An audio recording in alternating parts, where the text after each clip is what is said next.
Tayo ngayon sa bayan or sa Santa Maria dahil fiesta po dito sa lugar na ito. As you can see, marami pong tao at maraming mga bilihan. At may dalawa pong tao dito na interviewin po natin kung kamusta ang experience. I mean, tatlo po pala sila. So, tanongin po natin kung kamusta ang experience dito sa Santa Maria, Bulacan. Kung maganda ba dito talaga sa lugar na ito. Ma'am, hi po. What's your name po? Wait lang, let me fix myself first. And get ready with me. Anong name nyo po? I'm actually Catherine Bernardo. I'm Liza Soberano.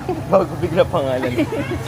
Taga saan po kayo? Dito po ba kayo sa Santa Maria? Or no, I moved to Canada, but of course it's fiesta here in my hometown. Nanggagago siya, te.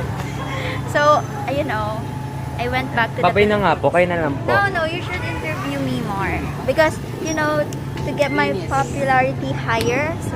Wala naman na. Baka po ma-flop yung video ko. Yan. Next person. Hi po, what's your name po? Yes, andito nga tayo sa 7 vlog. Ito po, may... Ako po si Emlo Lillier. Si Caroline, Singaling, si Caroline. Hindi kami makapila. Hindi ako, mga... Wait lang, mamaya.